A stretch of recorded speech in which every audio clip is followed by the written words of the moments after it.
Hi, and welcome back to my channel, where I'm going to cover the fighter's Arcane Archer class specialization from Xanathar's Guide to Everything, providing a brief description of the subclass, as well as explain and set up the various features gained. The Arcane Archer originated with the Elvish races, who had managed to discover a means to meld magic with archery in order to create very powerful supernatural effects. However, over the centuries, other races have been able to learn the technique, thus ensuring that a player can essentially choose any type of character they want to use for this class. As a fighter class character, you do get to delay your martial archetype selection until you reach level 3, giving you plenty of time to settle on what type of class specialization you'd like to take. However, you most likely should have an idea in advance, because this subclass, for example, makes heavy use of the intelligence stat and modifiers for its saving throws and arcane shots. So, having a character that doesn't have an overall high intelligence stat, like the example that I have here, isn't really going to work that well. But with that, let's go ahead and take a look at what the Arcane Archer's features are and what benefits they provide. I'm going to start by ensuring that our fighter is level 3, and then I'm going to ensure that I choose the Arcane Archer Archetype. Now, this character should already have the first features, if you will, already added to their abilities tab. So we see Arcane Archer lore here is right there, and Arcane Shot is right here. So this means that we can go ahead and take a look at our first ability or feature. So the first feature your character will gain is called Arcane Archer Lore, and it gives your character a new skill proficiency and the use of a cantrip. In relation to the skill proficiency, you either get to choose from Arcana or the Nature skill.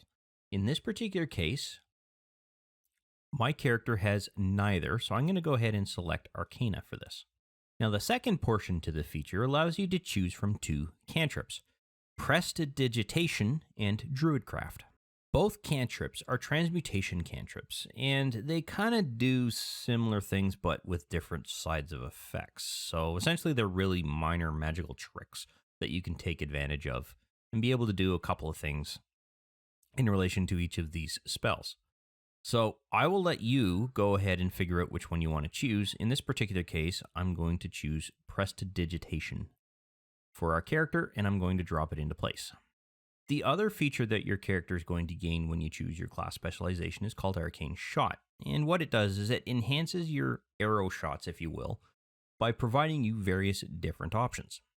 Initially, you will be able to choose 2 of the available arcane shots, but you will gain access to additional options at levels 7, 10, 15, and 18. As an added benefit, you will also get to declare what you're going to use for a given shot after it has been determined that your character has hit the target, provided it has an attack roll. However, you will only be able to do this 2 times before you will be required to complete a short or long rest to regain all uses of Arcane Shot. There are several options you get to choose from when it comes to the various shots, starting with Banishing Arrow, Beguiling Arrow, Bursting Arrow, Enfeebling Arrow, Grasping Arrow, Piercing Arrow, Seeking Arrow, and finally, Shadow Arrow. Each option has a different effect, and I will briefly go over each of them in a moment. But first, I want to go over an important bit of information some players tend to overlook when building their fighter class character. And that is that it is the intelligence modifier in combination with your proficiency bonus that is added to the base value of 8. That in turn is what is used to determine the results of a saving throw that will be triggered by any of your arcane shots, provided they have a saving throw requirement. In most cases, or at least in a lot of cases, players will typically stat their intelligence or charisma modifiers as one of their lower stats.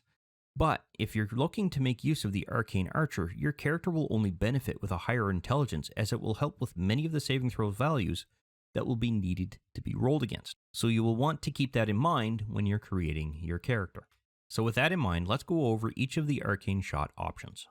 The first is called the Banishing Shot, and this will allow your character to temporarily banish a target to the Feywild on a successful hit with an arrow. Once hit, they will be required to make a charisma saving throw or will otherwise be banished. And for clarity, that is essentially their own charisma modifier against your intelligence modifier in combination with their proficiency bonus and the base value of 8, all will be used to determine whether they succeed or failed their saving throw. So when we set this up in the Actions tab, I will show you what I mean by that. At first, the target will only suffer the arrow's initial damage, but once your character reaches level 18 in the Arcane Archer class, the arrows will do an additional 2d6 points of force damage, in addition to banishing them. A banished target is essentially incapacitated as they can do nothing, and will not be able to move until they reappear where they vanished from. However, if that space is now occupied by something else, they will appear in the nearest unoccupied location. And this happens at the end of their next turn. So let's go ahead and add this to our Abilities tab here. I'm going to create a new group called Arcane Archer. And with that in place, we now have most of our quote-unquote initial setup done. A lot of these effects are already in place for most of the various shots that we will be doing. But what I want to do is ensure that each of the individual saving throws are also added into each of the sections here. We can see that there's only a wisdom-based saving throw. That doesn't necessarily mean all of the arrows use a wisdom-based saving throw. For example, Banishing Arrow uses a charisma saving throw, so we already have to go ahead and add that. The issue with this is that when you're in a combat and actions tab, every single one of those things is going to be in here, and it's going to be very, very tricky to see or figure out what option is what if you don't have the actual list expanded out and are looking at it. I have a slightly different approach to this, and it will help clear things up. So what I'm going to do is, instead of keeping this inside of the Arcane Archer group, I'm going to create a new group called Arcane Shot. And that should get rid of the other group as well. Good. All right. Now what I'm going to do is, from this particular Arcane Shot entry, I'm going to delete everything that isn't associated with Banishing Arrow.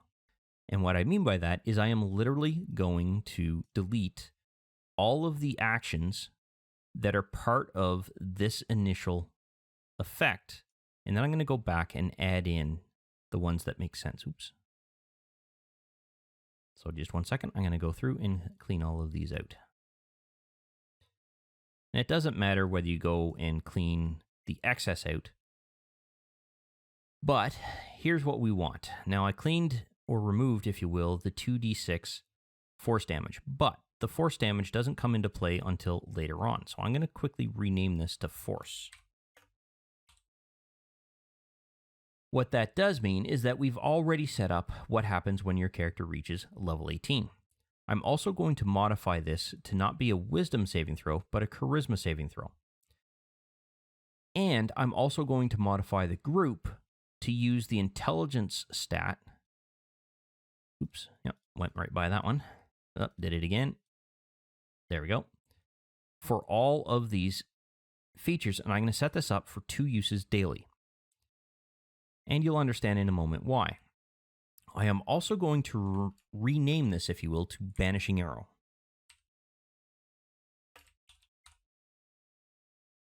Now, it is extremely clear that I am using an Arcane Shot feature because of the group that I'm in, but I'm also using the Arcane Shot called Banishing Arrow. Now keep in mind, you only get to choose 2 from the start. This will clearly tell you which ones you have selected. So how does this work in a combat situation? Well, it's fairly straightforward. Let's say that your character has the action token. I'm not going to pick on the succubus today. I'm going to pick on the adult dragon again. So I'm going to quickly target the adult dragon, and then I'm going to take a shot with my longbow, which apparently has no ammunition. That's one of the things that the character wizard does not set up. Although this character was created prior to the character wizard, so a small problem there. Anyway, I'm going to go ahead and make my attack roll.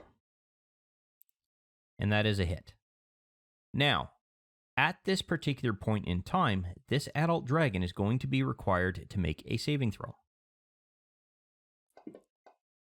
They'll most likely succeed because dragons are very good at that, which means that they're not incapacitated and they did not vanish. But I still do the damage that the arrow is going to do. Now, let's suppose that the adult dragon failed their saving throw. I would still do the damage, but then I would mark them as incapacitated. And the reason being is they've essentially vanished. On the end of their next turn, this is when this effect will go away. Although the way that Fantasy Grounds works is it disappears as their turn starts. So the Dungeon Master is going to have to keep that in mind. Once done, then the adult dragon will reappear and be able to take their turn after that turn in order to be able to do something. So it's a very good way to take very powerful creatures, if you can get a lucky roll and have them fail their saving throw, out of the fight for a turn while you clean up some of the smaller things. Now, when your character reaches level 18, not only will your character trigger the charisma saving throw, which I don't necessarily have to drag and drop that because I have the dragon already targeted. I can simply make a roll. And they succeeded on both. Dragons are very good at that. But when our character reaches level 18, not only will I be doing the damage for the arrow, I will also start doing the 2d6 force damage. And the effect needs to be added before I actually do the damage. As you can see here. Now it does a total amount of damage when you take into account the arrow's damage plus the amount of damage from the force damage. So there's one other thing that I would like to point out before I move on to the next Beguiling arrow shot. And that is around the incapacitated effect here. By default, it's set to last indefinitely. We don't want that. And I know I said earlier that you can't really set it up to expire on the creature's next turn or at the end of their turn. And that is partially true. You as a player cannot do that. What you can do, though, is set this up to expire at 1 round. Now what has to happen is that when you apply the effect to the target, the Dungeon Master has to go in and modify the initiative roll associated with the actual effect so that it expires on the creature's initiative roll, or rather after their initiative roll has disappeared. And here's what I will do. I will drag over the Dungeon Master screen so that I can show you what I mean by that. So if you take a look at the effect, it's right here on this particular dragon, but by default, it is set to expire when the Arcane Archer goes, not when the dragon is going. The dragon has an initiative of 10. The Arcane Archer has an initiative of 21. What the Dungeon Master is going to have to do is set this value here to be something that is lower than what the adult dragon is. So in this particular case, you could do a 9.9, for example, and that will set it up to expire after the actual dragon has gone, but before the next character is going to go. So let's go ahead and show how that's going to work. So the effect is in place. This is essentially forcing the dragon to skip their next turn, which is going to be them because they're going next. And as we can see, the effect is still in place. Now, if I set up this ape to have an initiative of 9, now when I jump through, what's going to happen is that the effect is going to disappear. And our ape gets to go, effectively forcing the adult dragon to skip their turn. That's how this is going to work. And what that means is that you as a player are going to have to let the Dungeon Master know how they're going to be able to do that if they're unsure on how they are supposed to be able to do that. So that's how this particular skill works. But remember, you can only do this 2d6 force damage when your character has reached level 18 or higher. Now the next option is called Beguiling Arrow, and it allows your character to essentially charm the affected target, though you get to choose an ally for whom that char applies. And what I mean by that is that once a target has been hit and they have failed their wisdom-based saving throw, you can choose an ally who is either a part of your party or part of another group who is within 30 feet of the target to whom the target will be charmed by. Additionally, when the arrow hits, the target will suffer the arrow's damage plus an extra 2d6 points of psychic damage, which changes to 4d6 once your character reaches level 18 in the Arcane Archer class. However, if the ally has chosen to attack the charmed target, forced it to make a saving throw, or has otherwise done damage to the target, it will break the charm effect. But if none of that happened, then the charmed creature remains charmed until the start of your next turn. So let's go ahead and set this up. And once again, I'm going to drag and drop in the arcane shot. Now this could be a bit redundant because now I have to go back and clean out a whole pile of things. And I'm going to get rid of that group because that's no longer needed. Now this time I'm going to be a little bit more careful. First things first, this isn't going to incapacitate anybody. nor is it going to do force damage. It is going to do psychic damage, and it is a wisdom-based saving throw. So everything else that is here can go. And just bear with me while I go ahead and remove these extra features. I'm going to show you a shorter way to do this. I just wanted to show you 2 ways that were the long way, and then we'll do it another way, which is going to be a little bit quicker. So now that I've got that done, I'm going to rename this to Beguiling Arrow.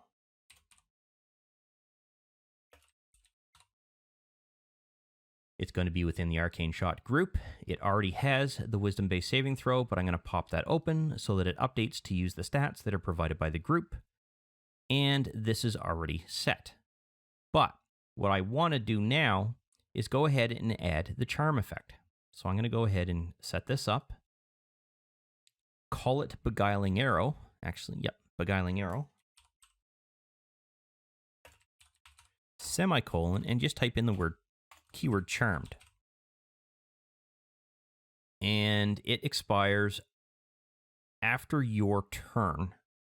And there is a little bit of a trick to go ahead and set that up. So it's going to be 1 round.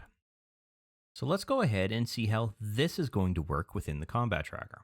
And I'm going to quickly set up our fighter to have the action token again.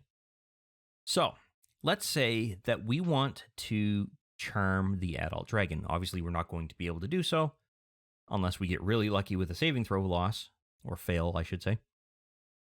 But we want to set it up so that it's charmed to the ape. This is how it's going to work. You're going to make your attack roll as normal on that dragon. So I'm going to go ahead and attempt to hit the dragon. In this case, that's a miss. So let's go ahead and shoot off another arrow. That's definitely going to be a miss. That's still a miss. Wow. Okay. Anyway, let's just assume that it hits. So what we then do is we force the dragon to make their saving throw. They're going to succeed, but what will happen is as follows. If they failed on their saving throw, then you can apply the charm effect to the adult dragon. You can then take this effect and drag it onto the ape. And the reason why we want to do that is that it's the ape that charmed target. Even though you technically charmed it, you're telling Fantasy Grounds that it is charmed to the ape. Now, when the ape goes ahead and attempts to attack that particular target, in theory, this should drop the charm effect. Let's test that out. I'm going to go ahead and move our combat token to there. I'm then going to target the adult black dragon and attempt to hit it. Nice, that's a 20. We've now hit the dragon. What's supposed to happen is that charm effect is supposed to go away, but you see it's not doing that. That's because there's still issues within Fantasy Grounds about picking up on things like that. You're now going to have to modify that and delete the effect on behalf of the ape. In addition to the charm effect, though, you would also roll for damage. So you want to ensure that you apply the effect to yourself, and then you go ahead and roll the damage. And as we can see here, it suffered a bit of damage.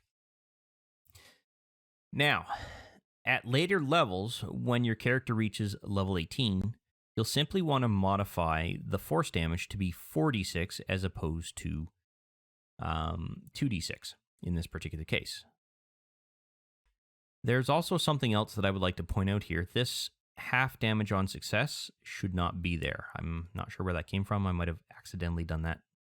But in either case, neither of these 2 arrows will do partial damage if they succeeded on their saving throw. Now, there's something else that I would like to point out. I just fixed the Beguiling Arrow name. Not sure where Banishing Arrow got back into there, but anyway. Because these 2 shots are linked in the same group, whenever we go and make use of one of our shots, it will burn through the uses for all of the other shots that are linked to this particular group. So we can see here that both of these pips on the first set of pips here have a check mark in them. When I go and make use of the second shot, we will see that our pips are now equal in the sense that there's a faded out check mark here and a fully marked check mark here. That's what we want because we have a combined total of 2 daily uses. We want to ensure that if we're going to build out our features this way, we still have the option to list and limit, rather, what shots and the total number of shots we do. So let's go ahead and move on to Bursting Arrow, which essentially gives your character the equivalent of an exploding arrow in that when the arrow hits its target, it will damage the target itself as well as anyone within 10 feet of where that target stands, including allies. When the arrow hits, it will do its initial damage plus an additional 2d6 points of force damage to the target, which will increase to 4d6 when your character reaches level 18 in the Arcane Archer class. But it will also do damage of equal amount to anyone within 10 feet of where that target was struck, so they will also suffer 2d6 points of force damage, or 4d6 if you happen to be a higher level. So let's go ahead and set this up. The first thing I'm going to do this time, though, is I'm going to actually pop this open. Even though it's a Beguiling Arrow here, it's still the full description of the Arcane Archer shot, or the Arcane shot, I should say. I'm going to drop this into place, and I've done that for a couple of reasons. One, it's automatically going to add in that shot to this group. 2, it's going to reduce how many things I have to remove when I go through and set this up. So, first things first, let's have a look at what this is going to trigger. So there is no saving throw. It is strictly an attack roll. All right. So let's go ahead and get rid of this charmed effect. And we can also get rid of the saving throw. And we just need to modify this to be force damage. There's also another adjustment that we need to make here. I just realized that this is actually going to be the wrong type of damage for what we need. So we're going to want to remove this effect and create a new effect in there, but this time select the damage type. And we want to make sure that we choose 2d6. Oops, I got to make sure that I have a spot for that to go. 2d6, put that there. It is going to be force damage, and there are no bonuses involved here. Now we have the force damage set up. So let's see how this is going to work within the combat tracker. So I'm going to go ahead and make the attack against the adult dragon using my bow here. And I'm just going to recover all these arrows. Oops. There we go. So that's an automatic miss. There's no way I'm going out on that. Let's say that that hits. We know it didn't, but let's say that it did. The way that this is going to work is as follows. You're going to first want to roll the damage for the arrow. That still applies. But now, before you select any other target, and let's say that the badger and the zombie are within 10 feet of the adult black dragon, you're going to want to make sure that you target both of those and then execute this. That will roll the damage and then automatically apply it to all of the other creatures on the field that you had targeted. You're then going to want to ensure that you untarget those other 2 creatures so that the next time you make an attack roll, you don't attack all 3. That's how that's going to work for this particular thing. And when your character reaches level 18, you'll increase this 2d6 to 4d6. So the next option is called Enfeebling Arrow, and it is essentially used to weaken a target in addition to doing damage. The arrow, on a successful hit, will do the arrow's damage, plus an additional 2d6 points of necrotic damage. Once your character reaches level 18, as you can see the pattern is trending here, is that it will also increase to 46 points of extra damage as long as your character is able to reach level 18 in the Arcane Archer class. However, it will also weaken the target if they happen to fail their Constitution-based saving throw. From this point on, it will do half the normal damage that they usually would if they hit someone. So the first thing I'm going to do is drag Beguiling Arrow back into here. So again, it applies to the same group and all that. I'm going to rename this to Enfeebling Arrow. And I'm going to copy and paste this into my clipboard because I need to now adjust this effect. First things first, to change that. And I'm also going to put in weakened. This is not a legitimate effect in Fantasy Grounds, although it is a legitimate effect within 5e. Not sure why that's the case, but it's there as a reminder for the Dungeon Master, and it does expire on the start of your next turn. So we want to keep that there. We want to change the damage type to necrotic and leave that as is, but change this to a Constitution saving throw. And now the way that this is going to work is as follows. When you make an attack roll on the dragon,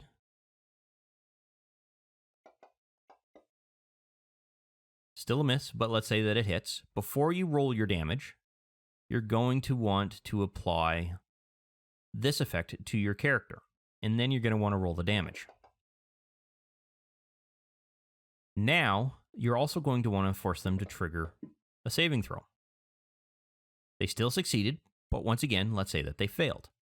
If they failed, they will now have this effect in place, and it will expire after the start of your next turn. So, what does this mean? Well, in the case of the weakened effect, it is going to mean that they will be doing half the amount of damage when they make their next attack. So let me show you how this is going to work by dragging over the Dungeon Master screen. So on the Dungeon Master screen, I've advanced the turn to the point where the dragon is going. I'm then going to target and attack the, let's see, I want to make sure that's targeted. There we go. Attack the fighter. Now this fighter is going to die if I hit it with the wrong attack. I'm going to use the bite. So I'm going to make the attack roll. This is going to hit. And it hits. Before the Dungeon Master rolls the screen, they're going to want to pop open this modifiers button here and click on half. With that now selected, they can roll this. And whatever amount of damage will be suffered here will be reduced by half. That's how this will have to work. But this effect here is there to remind the Dungeon Master that this creature is weakened and that you need to deal with half damage until that weakened effect goes away. Now, if I advance this, we should see that once the fighter goes again, that weakened effect disappears, and it did. So we know that this is set up right. So let's move on to Grasping Arrow, which is now used to entrap the target in poisonous brambles, and it will slow it down and will do damage to the target.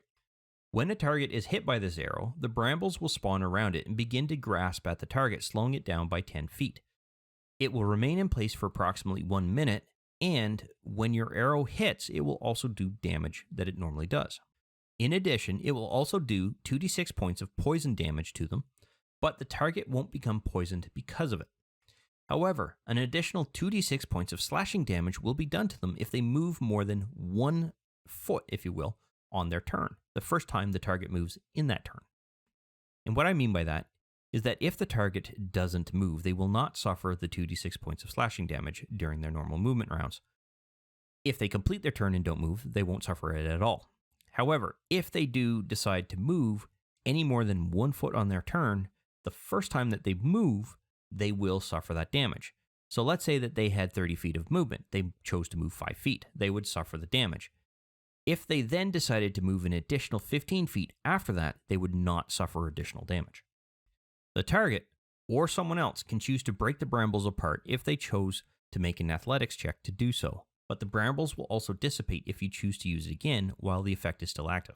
And when your character reaches level 18 in the Arcane Archer class, the damage for both the poison and slashing damages will increase to 46 points of damage. So let's go ahead and set this up. I'm going to leave that combat tracker open. We're probably going to be opening it up quite a bit. Now, this one does not require a saving throw except for the ability to make a strength-based check here to get them out of the brambles. That isn't part of this thing, so we're going to not worry about that. So we're just simply going to create a bursting arrow effect here. So I'm going to copy bursting arrow, pop that open, and drag that into place.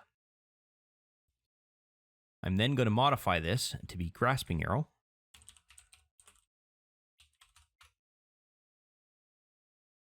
And modify this to be poison. I'm also going to add a new effect that is also a damage effect. and add in the 2d6 slashing. Oops. There we go. So, how this is going to work is simple. You shoot at the dragon. So we're going to make our attack roll. This time I hit. And I'm going to roll the damage for the arrow first. And then I'm going to roll the damage for the actual poison damage. Now, theoretically, I could make this an effect very similar to what we have here, but it really doesn't much matter. You can use either or in this particular case. Now what's going to happen is, let's say that the dragon gets their movement. So it's now their turn. They get their movement. Completely out of turn. So let's say that their movement is normally down where this badger is, or rather their turn is down where that badger is, and they decide to move. It doesn't matter how many creatures within the combat tracker went through their full turn. If that dragon so much as moves as part of their turn, the first time that they move, you get to do slashing damage. And that sets everything up that we need to deal with when it comes to Grasping Arrow. The Piercing Arrow gives you the ability to shoot arrows through objects, and it ignores all cover bonuses as a result. The way this one works, when your character shoots the arrow, it will travel in a straight line that is 1 foot wide and approximately 30 feet long, making this range of this particular arrow no more than 30 feet. But seeing as you're passing this arrow through objects, that does make sense because they're going to slow it down. And additionally, anyone in the path of that arrow will have to make a dexterity-based saving throw or suffer damage the arrow normally would have done, as well as an extra 1d6 points of piercing damage. However, if they save, they will only take half of that damage.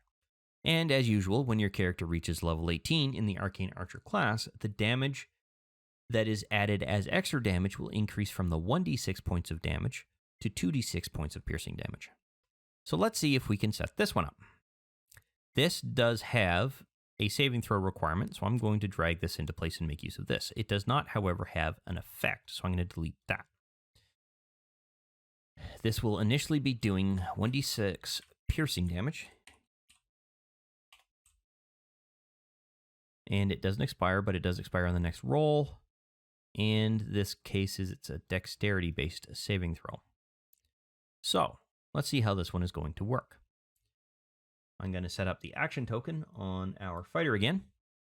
Fighter's going to attack the dragon, as usual. But let's say that this is a hit. I force that dragon to now make a saving throw. They're going to succeed. See?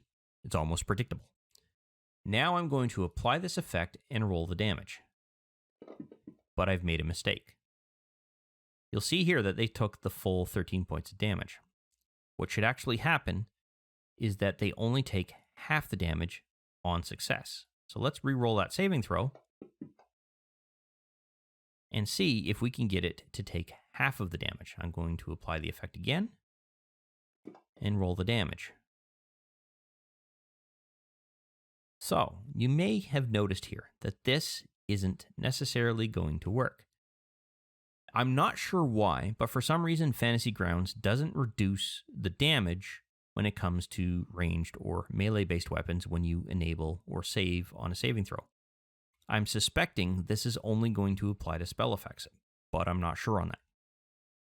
So, what you as a player are going to have to do is this.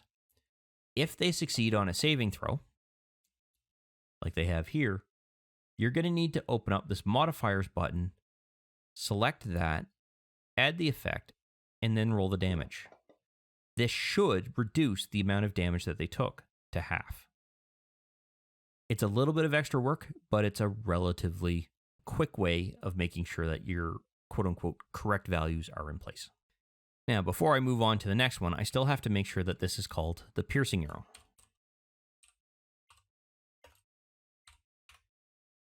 But otherwise, everything else is now set up the way that we need it to for that effect.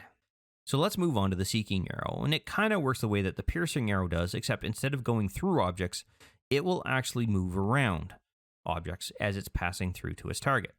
But the target that you're aiming at has to be a target you have seen within the last 60 seconds, or the last 10 rounds. As stated, it will pass around objects seeking out the target in question, ignoring 3/4 and half cover bonuses until it has traveled as far as the arrow would normally travel. And this is typically based on the type of bow you're using. A longbow has a longer range than a short bow, for example. If the target is in range, they will be required to make a dexterity-based saving throw or suffer the damage the arrow normally would have done, plus an additional 1d6 points of force damage, and your character will learn the location of where they're currently standing. But if they manage to make their saving throw, they will only suffer half of the amount of damage, and your character will not learn their location. And, as we have already stated before, when your character reaches level 18 in the Arcane Archer class, the damage will increase from 1d6 to 2d6 points of force damage. So let's go ahead and set this up. Because it is very similar to Piercing Arrow, I'm actually going to use that as my template and drag that into place. I'm then going to change this to be Seeking Arrow and let that drop into place. Now, this changes to force damage, and that is literally the only change that we have to make. Although we should pop that open so that it updates, although I'm not sure why that is not. Interesting, okay. That saving throw isn't updating for some reason. There we go. In any event, that fixes that up. So how is this going to work? All right, let's go ahead and make the attack roll on the dragon. That would be a miss. That's a hit. Now, before I roll the damage, I need to make sure that the dragon didn't make their saving throw.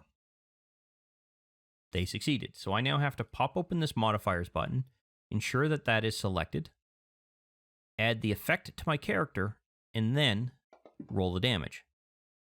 And they will suffer half the amount of damage they normally would. Very similar to the way that Piercing Arrow works in that respect. So that's how that particular feature works. Now, the last arrow is called the Shadow Arrow, and it allows you to nearly blind the target if the arrow hits.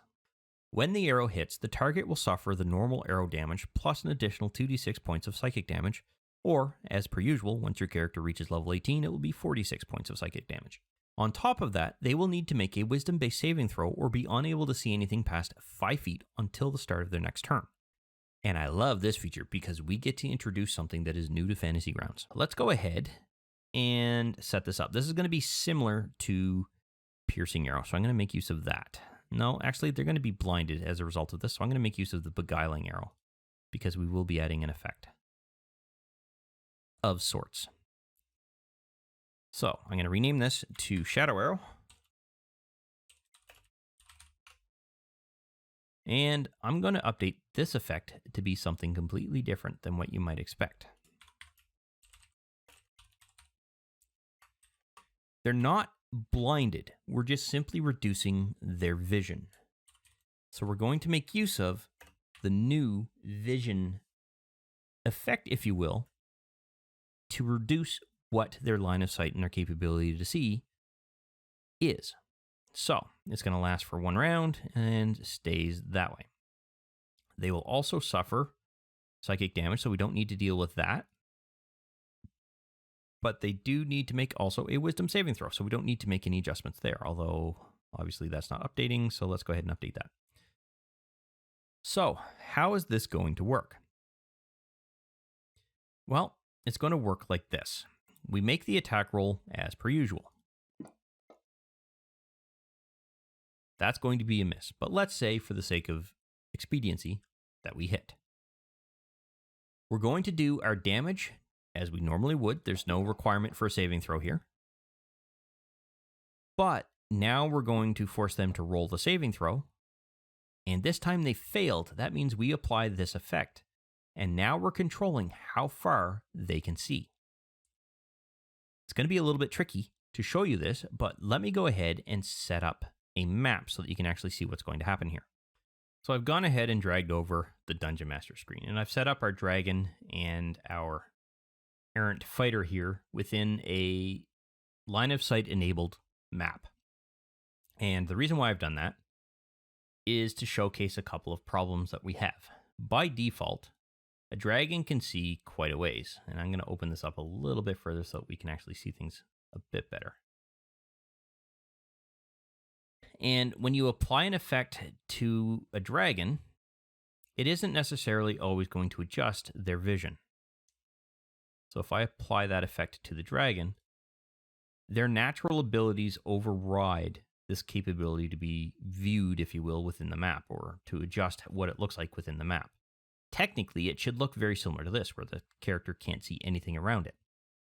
So I'm going to use a different method here to show you that it is in fact coming into effect, even though it's not being visually represented by this dragon for some reason. And it's most likely due to its traits. I'm going to apply that to the fighter. So I'm going to move the map off screen and select the fighter here to show you what happens. Now, once again, I'm going to drag that into place, and nothing initially changes. Again, the racial traits are coming into place here. A human does not have the ability to see in the dark, according to D&D 5th edition rules. So, if I temporarily make the adjustment to that character that this is dark vision, you will see that the effect is now coming into place. If you don't put in a type here, whether it's blind sight, true sight, or dark vision, then the way this works is that it will assume it's normal. So it won't override the racial traits of a given target. So the only way that this might actually work is to go ahead and adjust it so that it's of a different type. So let's see what happens. I've made an adjustment so that this now automatically puts the dark vision in front of it. I'm going to select the dragon and see what happens when I apply that to the dragon. As we can see, it still doesn't affect the dragon in any way, shape, or form. They must have something else that's coming into play that's overriding this. Now, if I go ahead and apply this to our errant knight, or fighter in this particular case, and I show their screen, or their visibility, and drop that into place, we can see that it does in fact come into place. So we might want to adjust this to something else. Let's see, well, true sight. I think it's true sight. Yes, true sight. Let's see if that will override everything when it comes to the dragon. So again, I'm going to select this. I'm going to drop the effect into place, and no.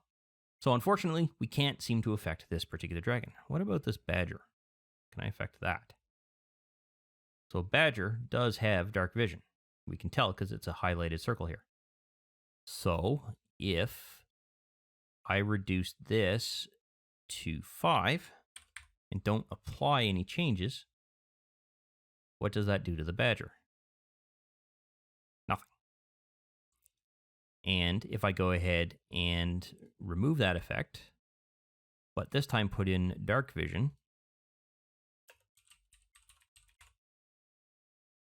hopefully this will make a change. I'd like to see it make a change. No. So it doesn't look like you can override the visibility of NPCs, but you can override the abilities for vision when it comes to players. I'm hoping that's something that comes into place as Fantasy Grounds pumps out more features associated with the vision capability. Unfortunately, it didn't really showcase or highlight what I wanted to show, but I was able to do that with this. So you get the point. But that does set everything up for Arcane Shot. So let's move on to our next feature, which in this case is Magic Arrow, and that becomes available at level 7.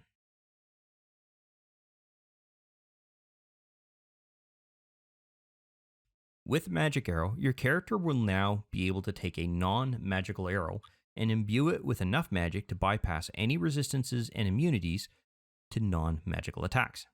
And there does appear to be a restriction in place in the sense that it's literally telling you it only applies to short or long bows, so it will not apply to any other bows.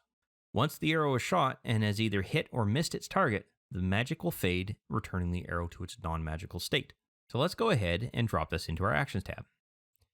Now this will not be applied to the Arcane Shot group. This will be applied to our normal Arcane Archer group. And the reason why I'm doing this is because we want to override the arrow's initial damage. And what we want to do is set it up so that we do the same amount of damage the longbow is going to do, which is in this case 1d8, but we want to alter its type a bit. And we want piercing, magic. And it shouldn't matter whether you have a space there or not. I don't tend to put spaces when it comes to things like this, but that's just a precaution. Now, let me see if I can find a creature that has magic resistance, or resistance to piercing, but not to magic. So what I've done is set up the resistances here on this adult dragon as opposed to trying to find a creature. And I've gone ahead and set up piercing, but not magic. And here is why.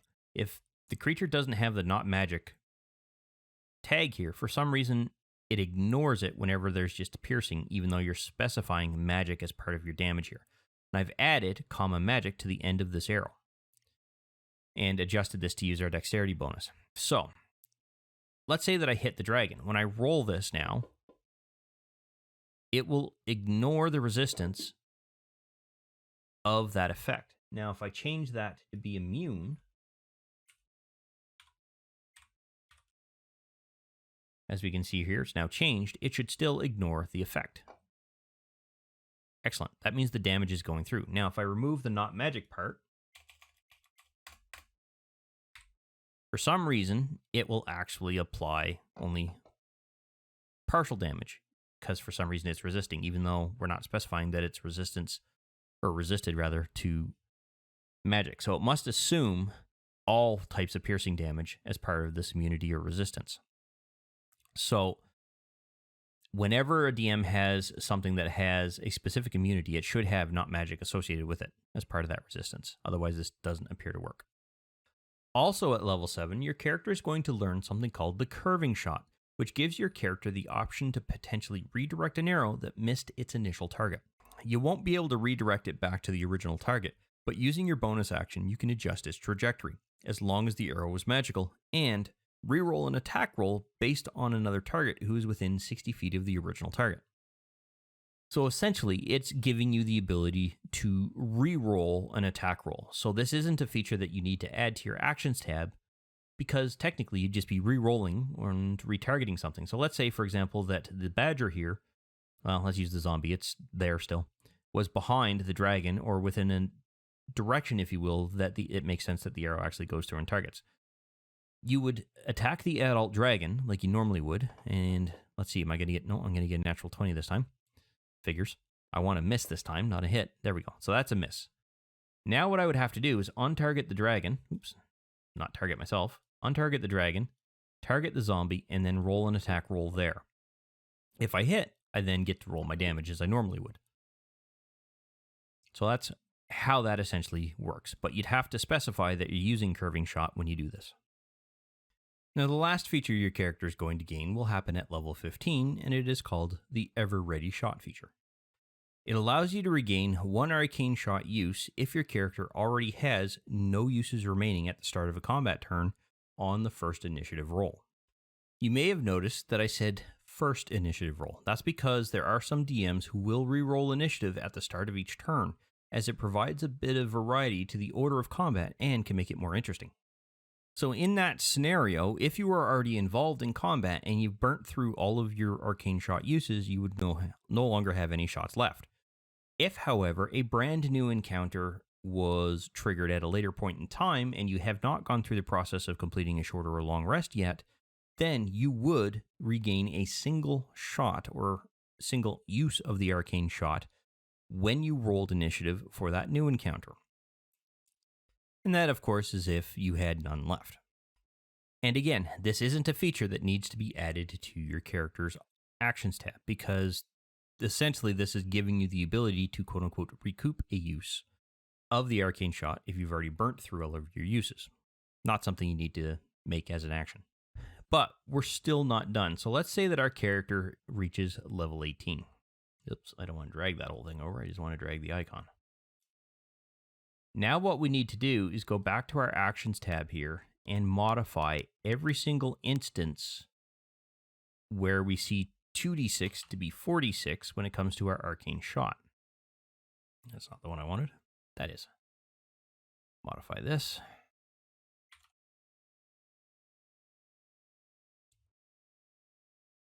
This will also get modified to have 2 more additional d6 added to it.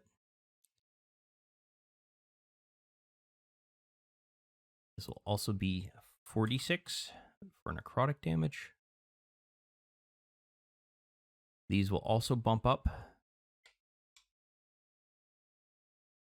And I'm just picking up and dragging and then right-clicking to add in the extra dice and dropping it into place. Now, when it comes to the 1d6, they double to 2d6.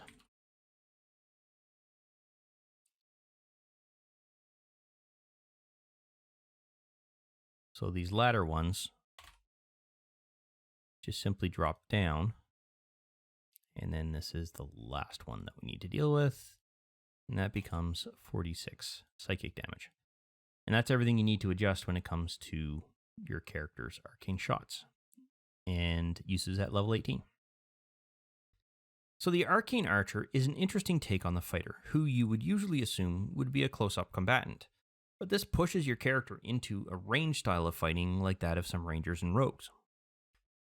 This does not mean your character won't have melee capabilities, as this is still a fighter class character, and the normal fighter features and benefits still apply. However, this does bring us to the end of this video, and I hope you found it useful and informative, and I look forward to seeing you in the next one. I wish to thank you for taking the time to watch this particular video. I hope you found it informative and useful to familiarizing yourself with Fantasy Grounds in general, and that you had fun in the process. If you found the video useful and you liked the content of the particular video, go ahead and click that like button to let me know. And if you have any questions specific to the topic covered by this particular video, or just have some comments in general, please feel free to post something in the comments section, and I will do my best to respond to any questions that are asked. Additionally, I do release content quite regularly, and it's generally specific to Fantasy Grounds or 5th edition Dungeons & Dragons at this time. So if you'd like to be notified when new videos come out, go ahead and subscribe and click the notification bell to ensure that notification is sent to you when I release a new video.